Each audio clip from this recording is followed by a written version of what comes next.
بسم الله والحمد لله والصلاة والسلام على رسول الله. Assalamu alaikum wa rahmatullahi wa barakatuh. I apologize for just being a bit late. Because Maghrib was just in, so I just got a bit late. So inshallah, we'll start the session for today.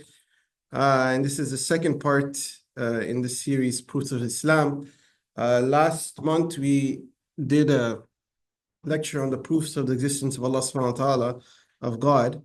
And then today we're going to just be discussing the belief of the Prophet ﷺ. Like, what are some of the miracles of the Prophet, or some of the proofs of the prophethood of the Prophet Muhammad ﷺ.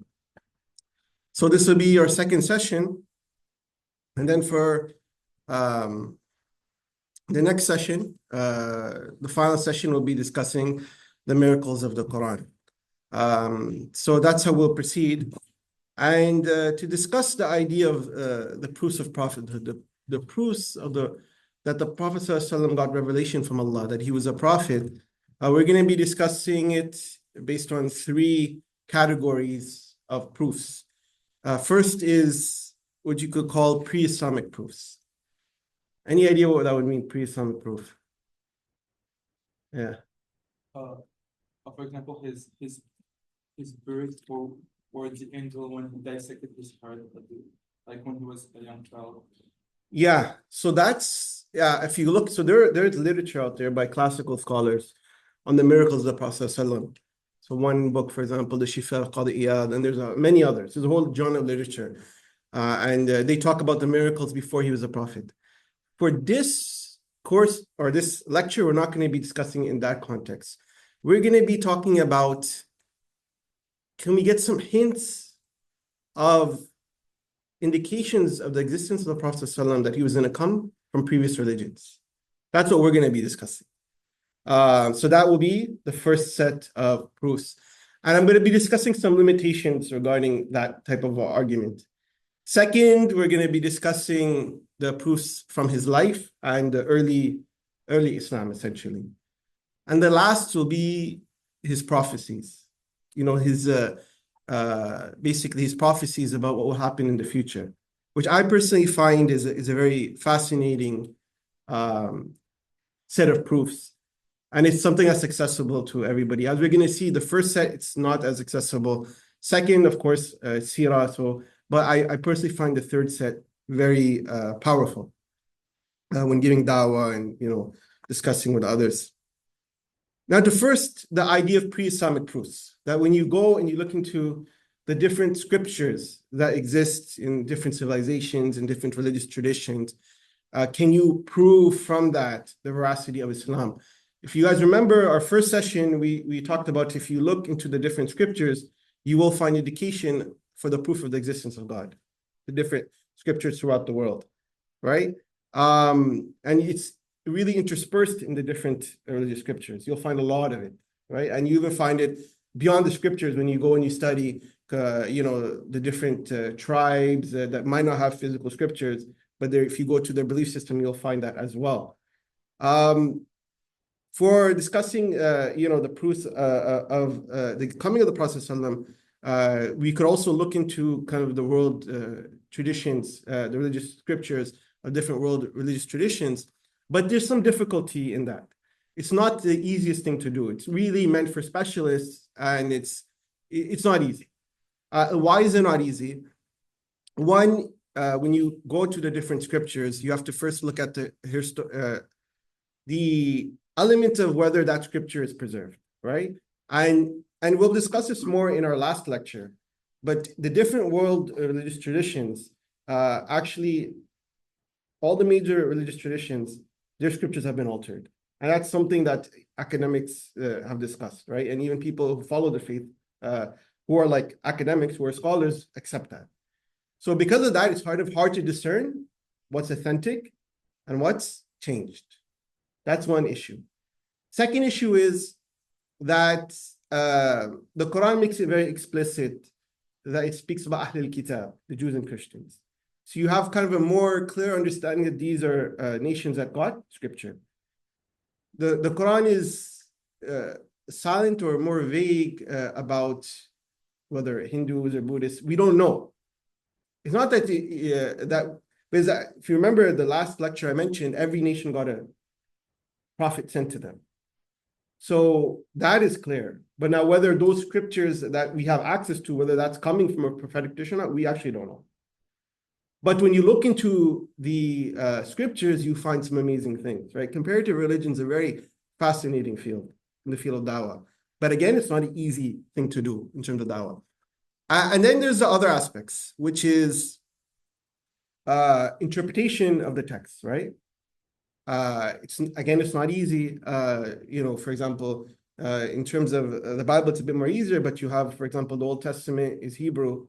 You have to specialize in Hebrew, right? To basically be able to go to a translation is like, it's not like the most academic way of doing things, right? You'll get some understanding, but you really have to go to the original text. And then it's even harder with some of the other traditions, for example, Sanskrit, right? And then you have like Avesta for the Zoroastrian tradition. It's very, very hard. You have to actually study the language and you have to go to the context. And then you have to see, is there an actual connection with Islam? So with all that being said, it's difficult, but you'll find some fascinating things. Well, when you look at what the researchers who specialize in that field have found. And we'll go into some of those scriptures. And again, I'm going to put a kind of like quotation. I'm not saying that these scriptures are mentioning the Prophet ﷺ, but some of the researchers said like it's possible, right? I think the strongest case is with the Bible, right? There's been a lot more research done on that. And maybe the other religions too, but I just don't have access to it, right? So first thing is, every major world tradition, whether you talk about Buddhism, whether you talk about Christianity, Hinduism, Zoroastrianism, you guys know about Zoroastrianism? Yeah? They talk about the coming of a future messianic type of figure, some type of religious leader that will come and basically guide people.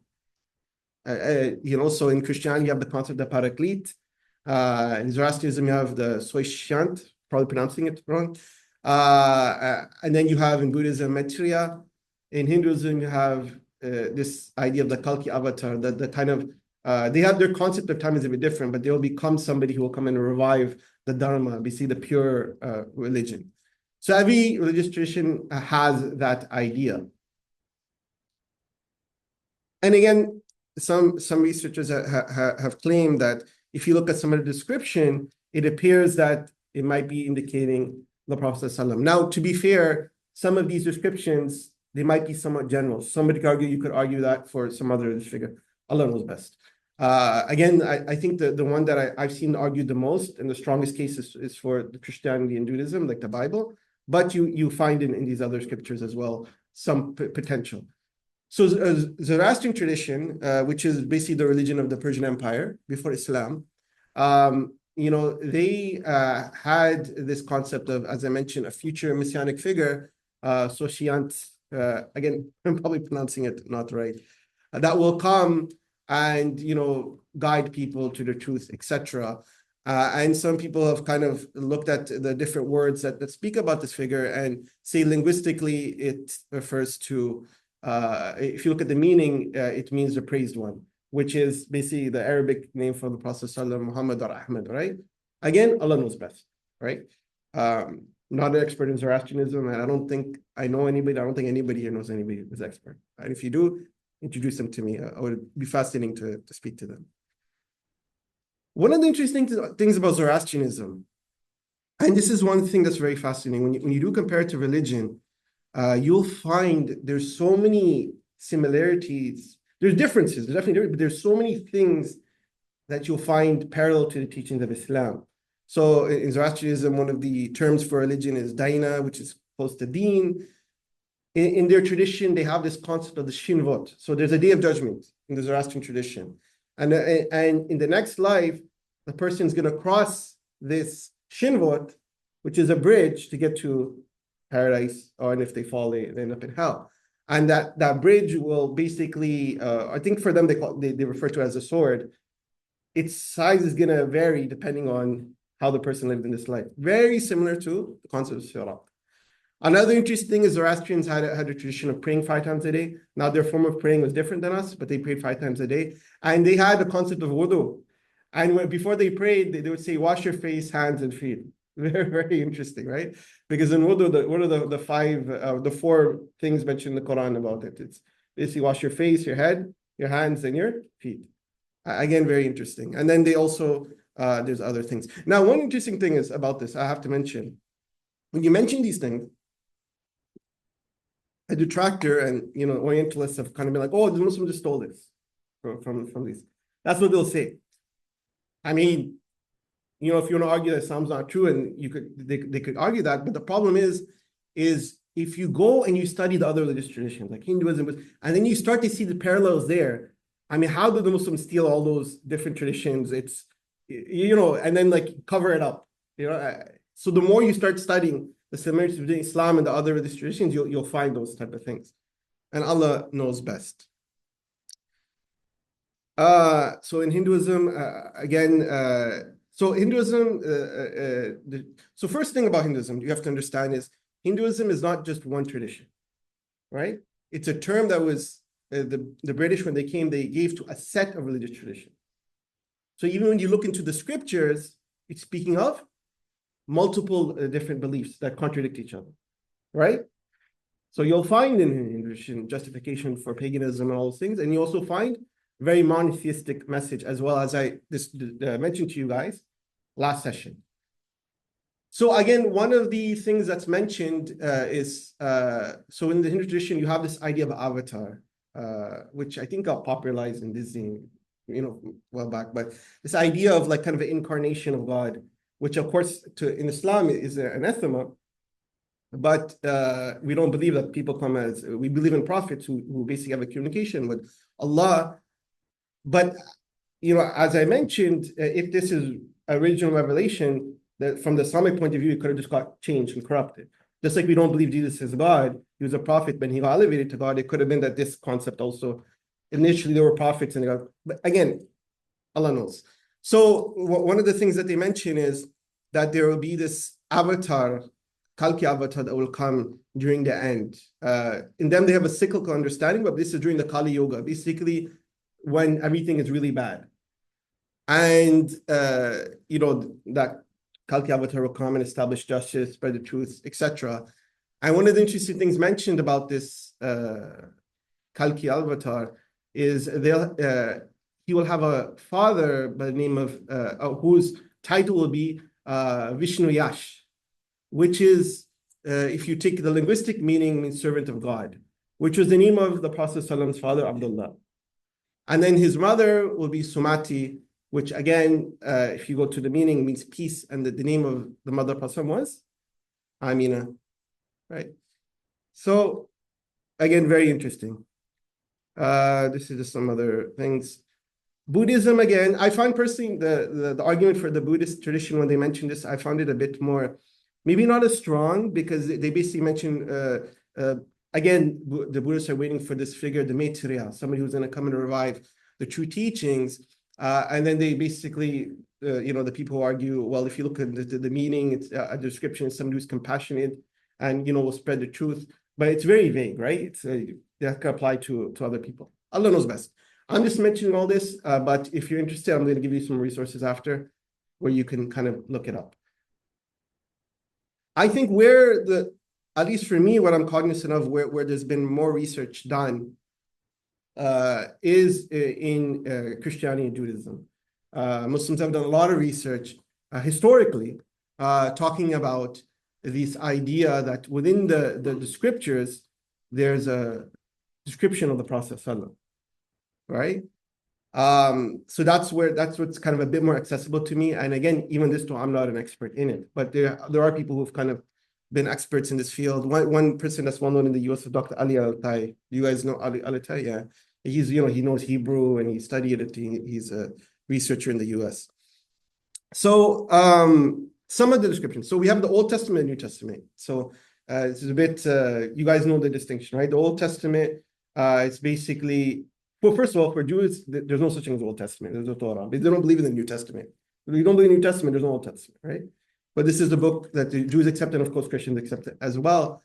And in there's some indication, Allah knows best, of the coming of the Prophet ﷺ. One description that's mentioned in the book of Deuteronomy is a figure that will come and shine forth by the Mount of Paran. And he will come with 10,000 saints. 10,000 saints. And if you look into the seerah, at the end of the Prophet ﷺ's life, when the Mecca opened, he came with 10,000 Sahaba, right?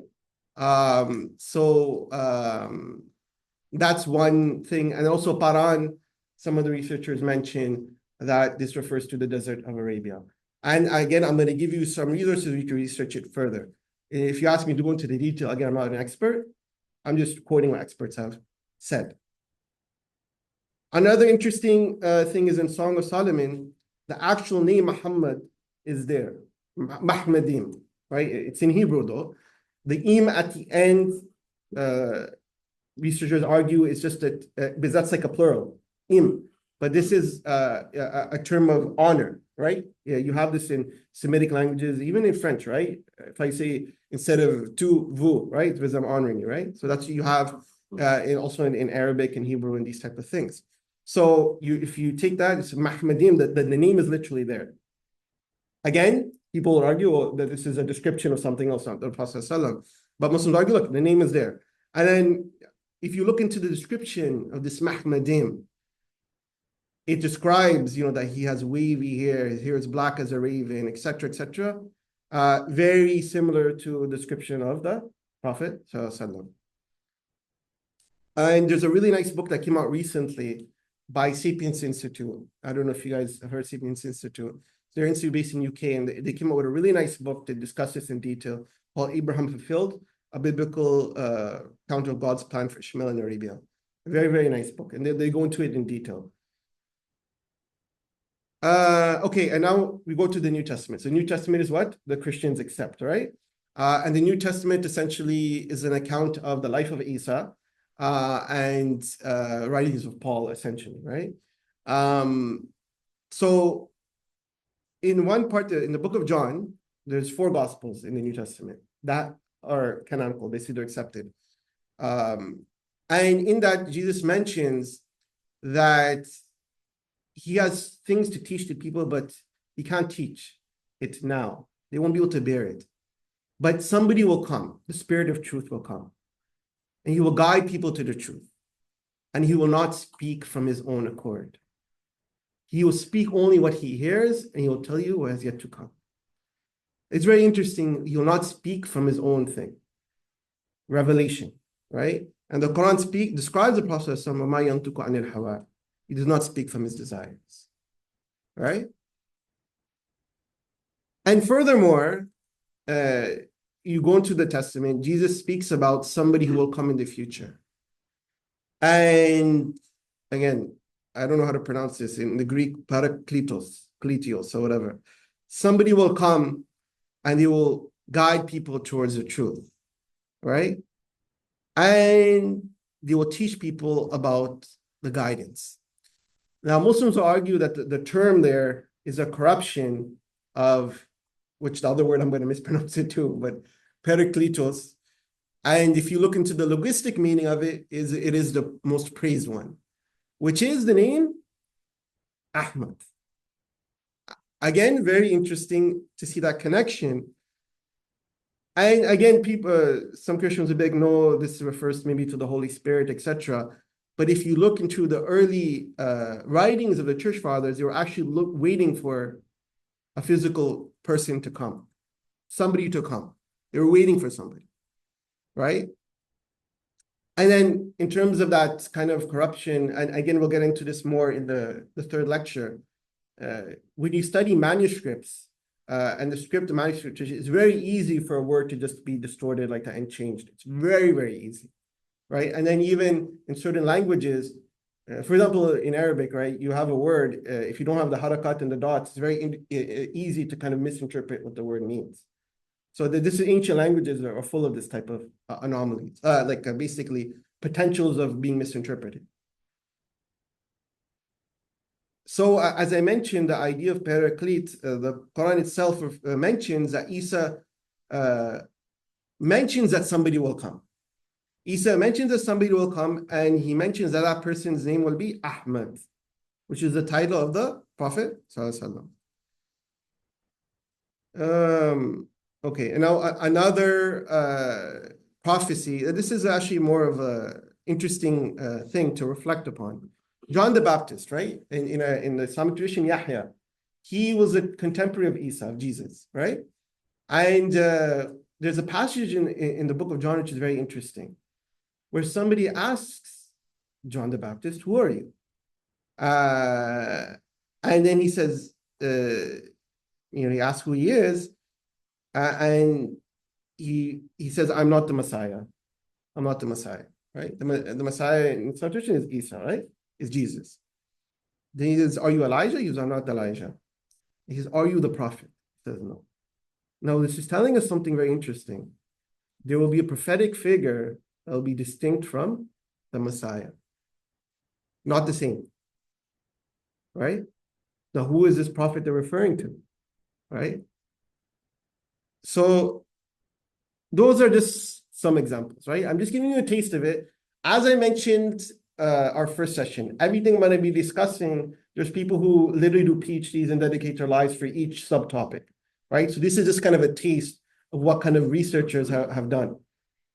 Now, one thing I want to mention about this is there are, Islam, as we know, it's a fast-growing religion, and many people enter Islam, and many Christians enter into Islam, right? Many Christians, including many Christian, or including you will find Christians who were not just regular Christians who didn't know anything about the Bible, but were priests and scholars.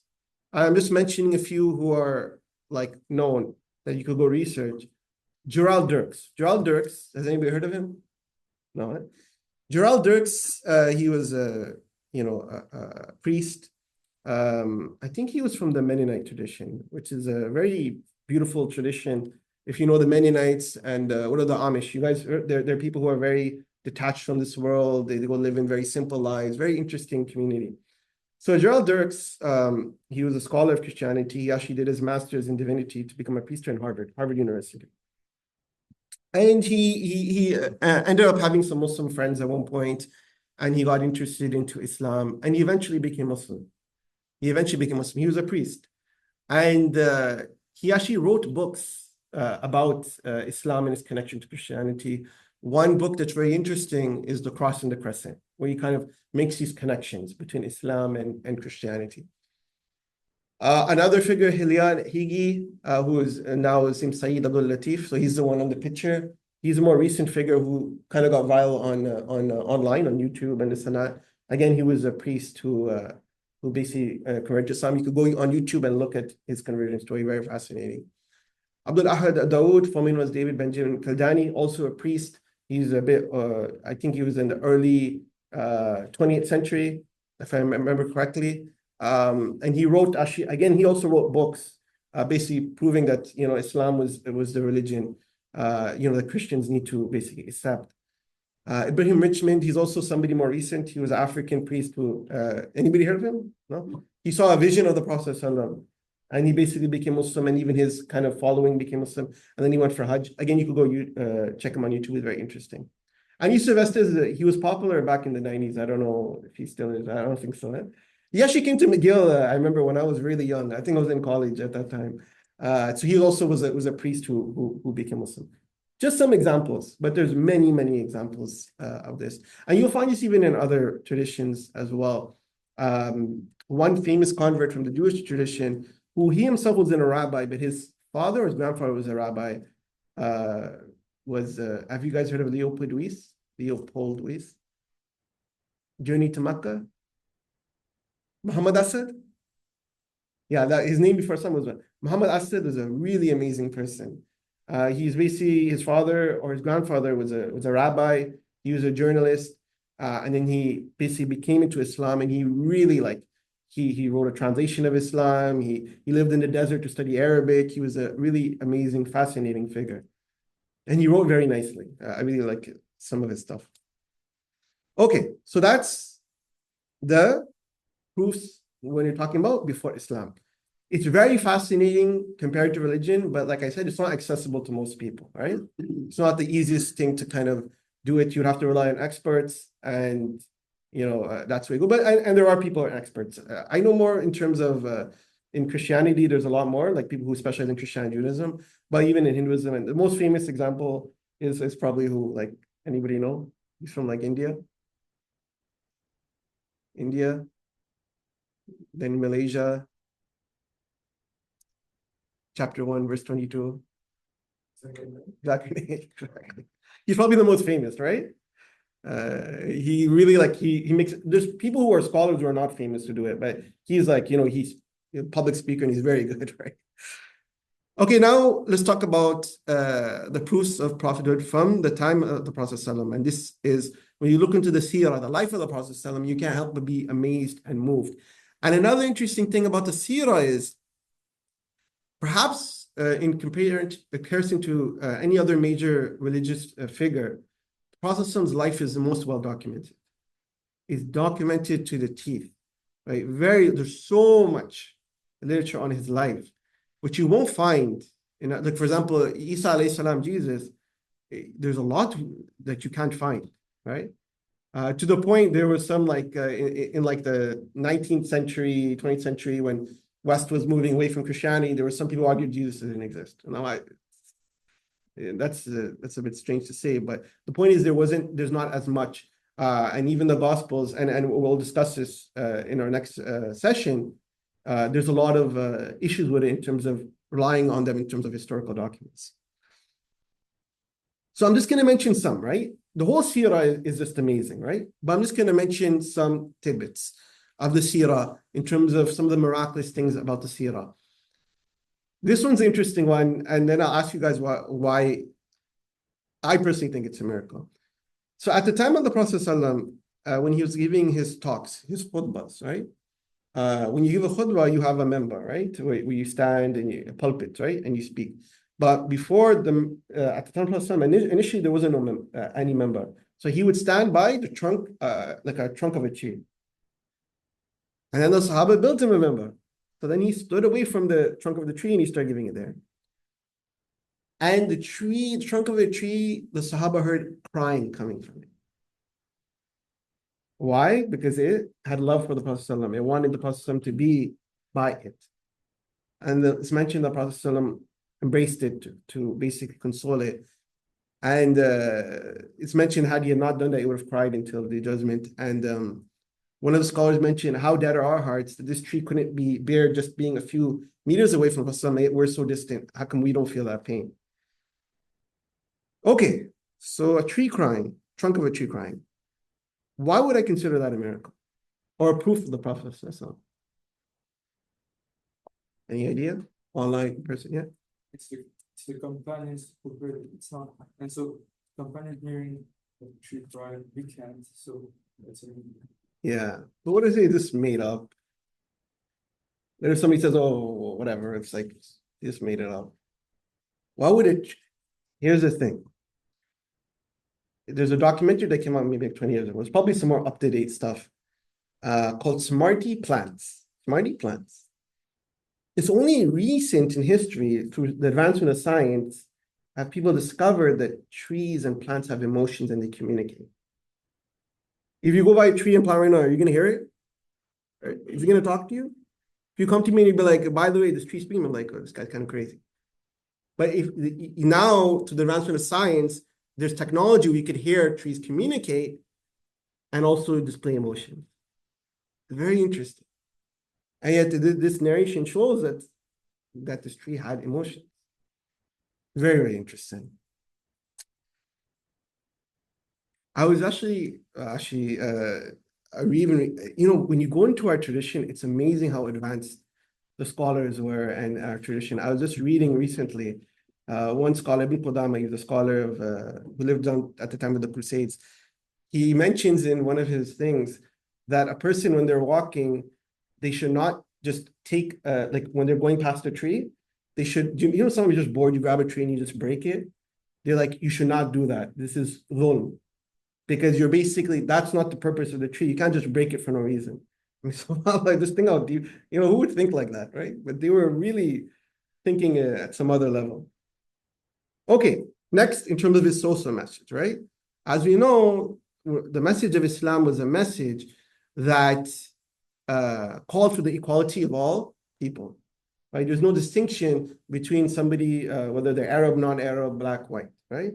And this is a powerful message when you think about the fact that in much of human history, people kind of had this idea that if you're not from my tribe, my nation, I'm better than you, right? And it kind of still exists, right? But now it's kind of, I mean, look at the US, right? The so-called leader of the free world, and look at this still the problems of racism that they have. Look at in this country, subhanAllah, the massacre of the indigenous people, but then they want to do land recognitions because it's cute, right? Like after you've already killed the people, right?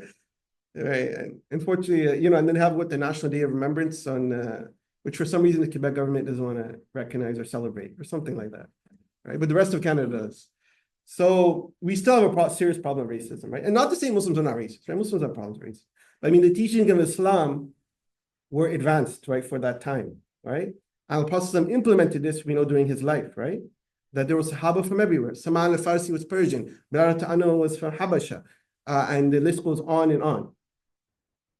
And it's a very powerful message, and one of the most probably powerful conversion stories of the 20th century in North America of this profound teaching of Islam against racism is the conversion story of Malcolm X, right? Absolutely amazing story, right? I think everybody should know about it, Muslim and non-Muslim. Okay, also, so here's a social message I mentioned first about the tree. And the Prophet says in a hadith, "Ma anzalallahu da'in illa anzalallahu shifa," that Allah has not sent a disease, but He has also created His treatment. Now, why would this be something that would be profound at the time of the Prophet?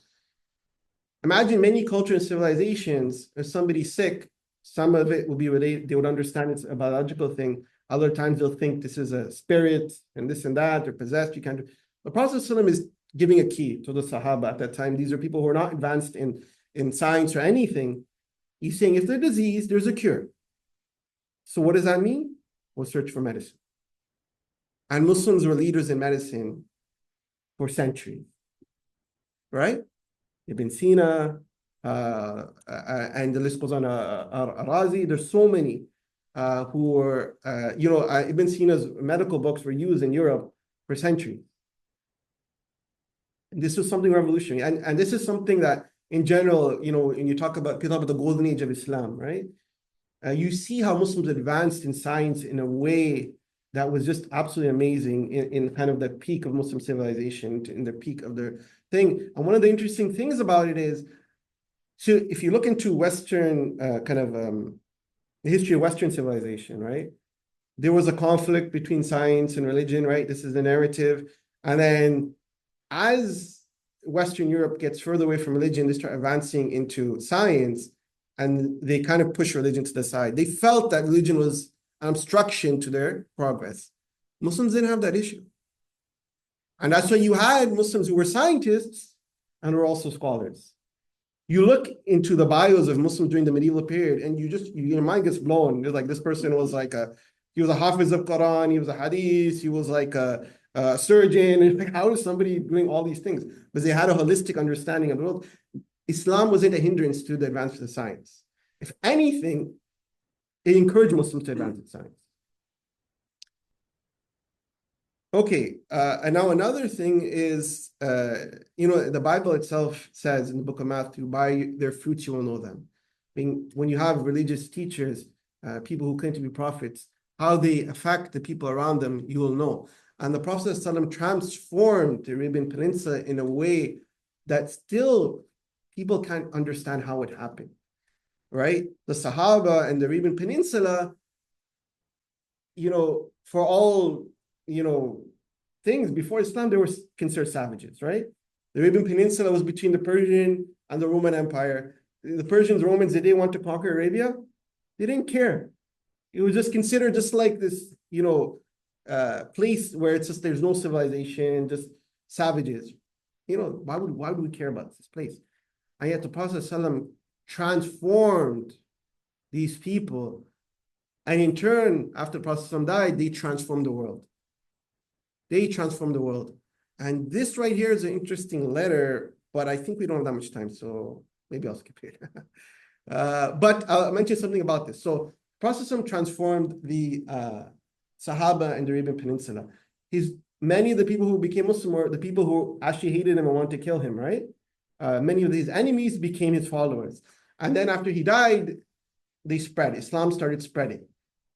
And there's a very interesting testament by John Bar Penke, who was a Christian monk of the 7th century. So he lived during early Islam. And he started to see how the Sahaba and the early Muslims were just spreading. And Islam was spreading like, and it logically didn't make sense that Islam was spreading like that. And I give the analogy, if tomorrow the people of like Nunavut were to take over the whole world, right? You'll be like within 20 years, you'll be like, how is that possible, right? Russia collapses, America collapses, inshallah, and China, and then people of Nunavut took over everything. You're like, oh, wow, how'd that happen? That's literally what happened with the Sahaba, right? So this monk, he saw what was happening, and he testified that these people are sent by God. There's something divine about these people. And he even says, how can one man chase 1,000, two chase 10,000? How can naked men riding without armor or shield have been able to win apart from divine aid? God having called them for the ends of the earth so that to destroy by them the sinful kingdom and the proud spirit of the Persians. So he's saying there's something about these people. It's very fascinating. And one of the things is when we talk about kind of the expansion of Islam, of course, Orientalists will say Islam was spread by sword and these type of narrations, which is untrue. Now, of course, the Sahaba had conflicts with the rulers, but the rulers are not the people, right? And a lot of times throughout history, people hate the rulers because the rulers are oppressive. And one of the arguments is the masses were entering to Islam because they saw it as a continuation of the message, whether there was the Christians or the Zoroastrians or the different traditions. And the rulers are often, oppressing their people, overtaxing them and these type of things. So even when you talk about the concept of jizya and the different rules Islam had, you have to look into it within the context of what were the rules of the rulers at that time towards their population. And if you do that, you'll see that the Muslims were a liberating forces in many cases. Not to say that all history Muslims are perfect, right? Muslims are human beings. There was parts where Muslims also agreed in transgression, but in the whole, Islam was seen as the living force, and that's why you have, like Muslim Spain, right? Spain was under Muslims for 800 years. For those, at that time, Muslim Jews and Christians basically lived together. And when the Christians took over the Inquisition, they killed the Muslims and they also killed the Jews, right? Where did the Jews go after they got kicked out of Spain? Where did they go? They went to Morocco. They went to the Ottoman Empire because they're not going to go to the Christian countries. They're going to get more. They understood, and Muslims protected. Some of the biggest scholars in Judaism were living in the Muslim world. Moses Maimonides is one. So that's another. Okay, so again, these are all tidbits, right? To go into detail would take time. Like what I just mentioned, the second section, you basically need to go to a book of Sirah and study the life of the Prophet. This last section is the prophecies of the Prophet. And what I'm going to be focusing on is the signs of the end of time, which I find really fascinating. There's a hadith that outlines all of Islam. It's the hadith Jibreel. Hadith Jibreel. Jibreel comes to a prophet and he asks the Prophet ﷺ about Iman, about faith, and he describes the articles of faith. He asks about Islam. He describes the 5 pillars of Islam. He asks about Ihsan, which is, basically like a higher level to get closer to Allah. He mentions Ihsan. I find the last portion Muslims don't think about as much. Then he asks about the end of time. The Prophet ﷺ didn't know about the end, but he said, I'll tell you about its signs. This hadith is the hadith which you want to know about Islam, you study this, right? These are essential parts. And that's why eschatology is something that is a very important part of our deen. What happens is, unfortunately, when you talk about eschatology is basically signs at the end of time. you kind of have like two camps. One, people who ignore it, right? Like, oh, don't talk about this. And you have other people who are just like super into conspiracies, right? Like, look, and this and that, and like the government's watching me, they're watching me right now. Maybe you're from the government, like. But if you look into the hadith, it's really fascinating because in the end, when you look into the seerah has full of miracles, right? The Prophet splitting the moon, etc. But did we witness the miracles? We didn't witness it. We're reading about it. But the Prophet described things that were going to happen in the future. And it appears, Allah knows best, that we're witnessing it. So we're witnessing miracles. But he mentioned it for over 14 years ago, and the Sahaba didn't see these things. We're seeing them. And one of the things about this idea of eschatology, every religious tradition has this idea of signs of end of time, or major religious traditions at least. But it's not as clear, as precise as the Prophet said. So to give you an example, in Christianity, you have the book of Revelations. But if you read it, it's very cryptic. It's not easy to decipher. Now, you will find some hadiths like that are cryptic as well, for sure. And there's other hadiths, if you just take it literally, you're like, how can, and we'll get into this. First hadith, and this is actually mentioned in the hadith of Jibril I mentioned. When Jibril asked the Prophet ﷺ about the end of times, the Prophet ﷺ says, the asker does not know more than the one who is asked. He says, but I'll tell you about its signs. And its signs are, and he said, when the slave woman gives birth to her mistress, and when you see the barefoot, naked, destitute shepherds competing and constructing tall buildings. It's a very interesting hadith. So Bedouin, who are destitute, poor, competing to build lofty buildings. Where's the tallest building right now in the world? Burj Khalifa. Where's where? Dubai. And who's competing with them? Don't go in there and call the rulers destitute Bedouin. They'll arrest you. You see it. So basically, that region of the world, right? The Gulf states. The people running it were literally Bedouins, right? Prior to that, you had the Ottoman Empire and different empires. And oil hit. And they became rich. And they use it for different reasons, different means. One of the things is, let's make tall buildings. So if you just take it literally, I'm not using any metaphors. It's there. Even the first part of the hadith, you could even take it literally and you could apply. There's been scholars who interpreted it. But now with, what's it called, IVF and all these things, you could do it. But I won't go into that. Just the second part about building lofty buildings. In another hadith, Prophet said that hour will not be established until people will have zina with each other on the road as if they are donkeys. And the Sahaba said, will this truly happen? He says, yes, it will truly happen. And is this not happening? Are there not places in the world right now where people go and they have parties and they're committing zina openly? And one manifestation of zina open is basically pornography, right? That's industry, which is basically public zina. And you have to understand, if you go and you study human history, these are things that are extreme anomalies. They did not exist. They were very, like, you have people who committed zina and all these things, but at the level and how public it is and how it's become a global phenomenon, this is something that this is one of the things we have to also understand. Majority of world civilizations had very strict guidelines in terms of gender relations, in terms of modesty. Somebody who was caught in these type of things, they would be either killed or exiled. They would basically, it wouldn't be accepted in many civilizations. And now, it's your body, freedom. Somebody speaks out against it, they're considered backwards. This is something that's a radical transformation. One of the things, when you study history, you'll start to see that the things that we consider normal in our times is really not normal for most of human history, right? And you can apply this to many, whether it's Indian civilization, Jewish, Christian civilization, Chinese, you will find these rules. Even last session, I was mentioning there was a researcher who went to the different indigenous tribes to search basically about the tribal people and how they believed in God. And even then, he would come across certain tribes and they had certain rules. And amongst the rules was you should not sleep with other than your wife.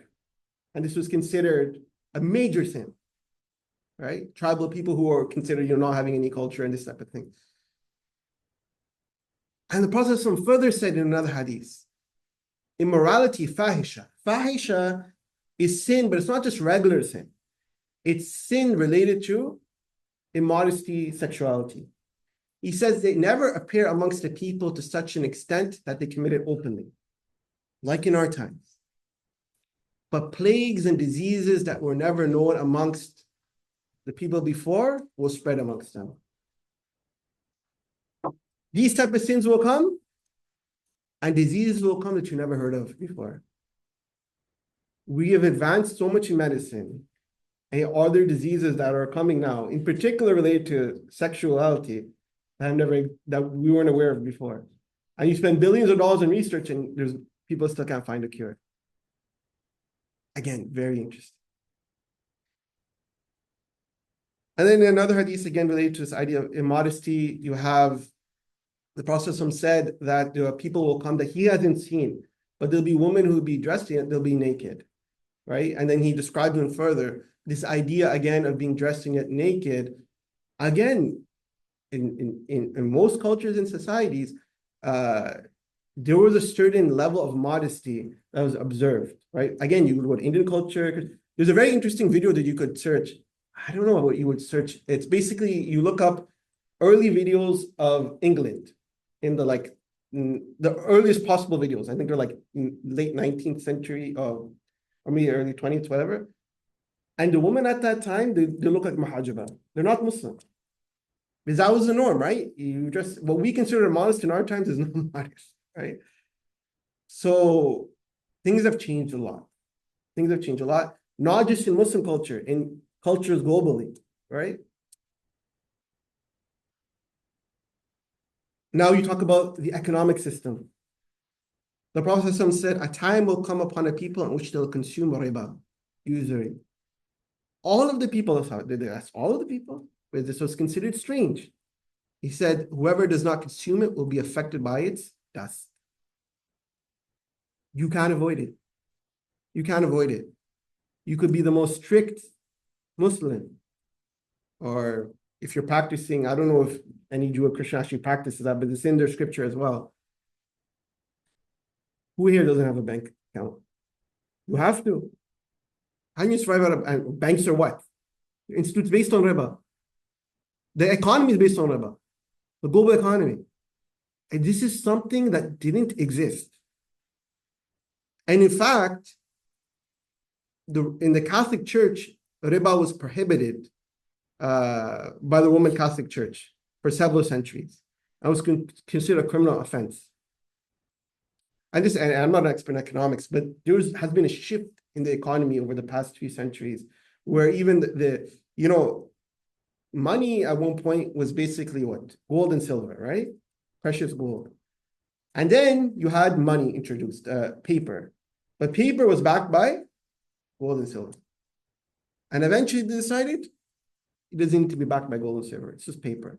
And now it's not even paper. It's just digits. It's just numbers now, right? Okay.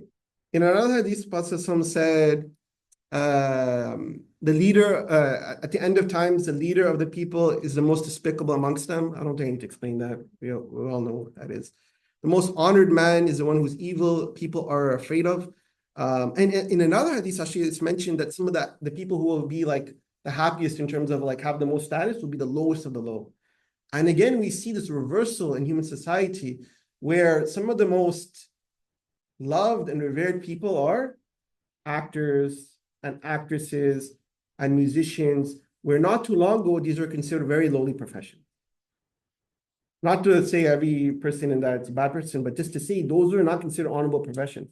And now, subhanAllah, it's so interesting. People will say, I believe in freedom, religion constrains me. And then they go to like, I don't know, Justin Bieber concert, and they're like screaming and fainting. And they like worship this person who was like, they don't know anything about this person's a drug addict and whatever. They literally worship these people, these musicians and these actors and all these type of people. Not too long ago, these were considered low professions. And the Prophet said that singing slave girls and music will spread.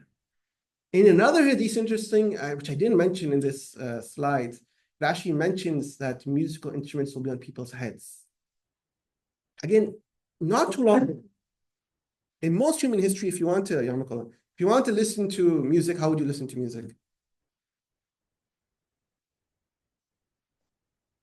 You went to someone who knows how to perform. Exactly. You have to go to a live band or musician. If you're rich, they come to you or you go there. It wasn't that music was everywhere. And now it's everywhere. And in the other hadith, which I forgot to put it here, actually mentioned music will be on people's headphones. Very, very fascinating, right? Very, very fascinating. And then the Prophet said that there will be a change in the economy, which will cause men and women to work together. So there'll be a big change, right, in terms of the roles of genders and then the economy. And this will also, what will follow it, he doesn't say, he says, wa and qatul arham, and family ties will be severed. He mentioned that the family system will break. And you look into kind of the culture that's developing in the West and globally, there's kind of a shift, right, in terms of how people view their lives. And sometimes, a lot of times, it's not even on purpose, right? The economy is so bad, people have to pay rent, etc. So then people are working, and the husband spends more time at work with his female colleagues. The female spends more time at work with their things, and then they have a disconnect with their wife, and then they don't raise their children, and the family system starts to disintegrate. It's obviously a long discussion, but we all can. It's clear we all can see the family unit is breaking down in the West, right? This is something that's very, and again, in most civilizations, including tribal societies, the family unit was the most important thing. And the fact that that itself is being challenged now is something that's really interesting. And the pen will spread. Now the scholars wonder, what does this mean, the pen will spread? One of the interpretations, and this is interpretation, right? And Allah knows best, will be that information will spread. Qalam is what? What do you do for a pen? You write information on it, right? We are in the information age. You press one button and you have access to millions and billions of data. Most human history, people didn't have access to this. In fact, if you look in Western Europe, most people didn't have access to their Bible, the Holy Book, because the printing press wasn't there. So books were very expensive. The printing press came, a lot of people to access books. That was kind of the first revolution in terms of information. And then now you have our time where information is accessible. But interesting enough, in another hadith, Prophet said, knowledge will be lifted by the death of scholars. Because in Islam, there's a distinction between information and knowledge. And we have that. We have access to information that scholars of the past would have died for. And yet somehow we lack in the wisdom and depth of the scholars of the past. And all you need to do is study the works of the scholars to understand that there's a big discrepancy between us and them. And on this idea that information will spread, the Prophet said, false testimony will prevail and truthful testimony will be concealed. False news, propaganda. The one who has the most money, who has the most powerful media outlets, can literally change what is perceived. 40 beheaded babies, remember that? Spreads like wildfire. So when people who hear that, don't hear about the over 16,000 killed Palestinian children. True information. We see this. During the Iraq War, weapons of mass destruction. After They killed a bunch of people, it was a mistake. Yeah, I mean, a mistake is like, I make a typo, that's a mistake. Right? Again, the age of propaganda, whoever controls the means of communication can change the narrative. The Prophet says in a hadith that the hour will not begin until tribulations appear. There is a great deal of lying and markets become close together. I found this so fascinating. And again, the scholars try to understand, what does this mean markets are getting close together? The only thing I could say is, back in the day, you'd go, and you go to the marketplace, right? And not too long ago, you'd go on your horse or walk, and there's like the souk. And then now you have shopping malls and you have cars. But now the marketplace is right here. It's in your pocket. It's in your home. Amazon. The marketplace is in your home. Marketplace come close to there. It's right there. Order whatever you want, right? It's very interesting, right? Okay, and what time is it? Okay, I'm gonna inshallah wrap up. The Prophet said in terms of Makkah, the region of Makkah, the Arabian Peninsula, because as you guys are aware, there's rapid change happening in that region. The most holy place, Makkah and Medina, there's rapid changes happening. The Prophet says in a hadith, when you see in Makkah that channels have already been dug or tunnels built, and you see the buildings surpass the tops of mountains.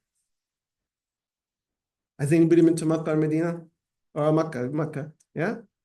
What do you see? There's tall hotels everywhere, right? You know, it's very, you can see the mountains, the hills, but they're overshadowed, right? By all the hotels. And he says, then know that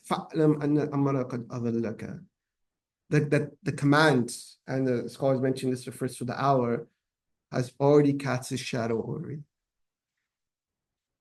He says that it has cast his shadow over you. One of the interesting things about this, and this, okay, look, I might be reaching here, what I'm about to say, so I could be wrong. The hour, sa'a. What do you call a watch? Sa'a. If you take it literally, what's the giant thing that overshadows the Kaaba now in the past decade that got constructed? A clock tower. There's literally a sa'a that's casting shadow over. I could be wrong though. Don't say that, I could be but I just found it interesting, that connection, that the Saudis said, okay, we have all this money, let's build a giant building and let's put a giant clock in there. Because, people don't know the time, so they could just look up there when they're doing tawaf, right? I have no idea why they decided to put a clock there. Just have some fun and try to play with the signs in the time.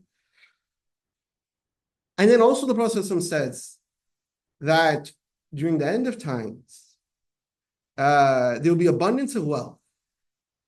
And then the land of Arabia, Tukur al-Arab, will revert back to meadows and rivers. Now, with the advancement, with all the wealth that exists in Arabia, I mean, anybody aware that they're able to kind of reestablish agriculture and make things green again. It's on the news, right? They're able to do these type of things with all their wealth, and also climate change now. But what's interesting also about this hadith, one, because of course the Prophet is this desert, right? What Prophet says, it will return back. So he's saying that it returned back. And if you do research on it, archaeologists and this type of things, they find that there were parts like the land, what's called, the empty quarter of Arabia, and these places, you will find fossils and bones of hippopotamuses, buffaloes, and it appears that there was some type of greenery and meadows in those lands, way before the Prophet ﷺ, 1,000 years before. And he said he will return back to that. Very interesting. This one I'll skip. We're almost out of. Okay, I'll do one last one, and then I'm basically done. So the Prophet ﷺ also said, by the one whose hand is my soul, the hour will not be established until predators speak to humans, until the tip of a man's whip and strap of his sandal speak, and his thighs inform him of what his family did after him. Again, in terms of feet speaking, you could take this literally. There are shoes that are developed that will communicate with you, that exists. But in the Arabic language, you have, you could play around with you could have a thing, and it could apply when he talks about the person's thigh speaking to them. Where do most of us have our phones? In our pockets. And from this, we can see our families, we can see it's again very, and again, like I'm interpreting this. I'm not saying this is that, but it's, if you look at it, it's very interesting, right? As you saw from the different hadiths, some of them you apply it literally, boom, right? And some of them, you don't have to take that much of a thing to see, okay, maybe this is what it's referring to. But Allah knows best. So these are just some of the signs at the end of time. I personally find it a very fascinating field of Islamic knowledge. And of course, the greatest miracle of the Prophet ﷺ, which we'll have a whole session on, was the Quran itself, right? Which is a proof of his prophethood, which we'll have a whole session on next month, inshallah. Now, if somebody's interested in further stuff, okay, I mentioned Zakir Naik. He's very famous for the comparative religion part. You know, if you want to watch videos of him, he's very fun to watch and listen to. And now in terms of books, Abraham Fulfilled, it's a book that came out recently by Sapiens Institute. They're a very good institute based in UK, and they focus on kind of the prophecies mentioned in the Bible. The Cross and the Crescent is also a book related to the prophecies in the Bible by Gerald Dirks, who I mentioned was a Christian priest who became Muslim. The Prophet Promised in World Scriptures. This is Turkish scholars who kind of look at the other world scriptures as well. The majority of the books is, again, related to the Bible, but then they go into Buddhism and Hinduism, Christianity.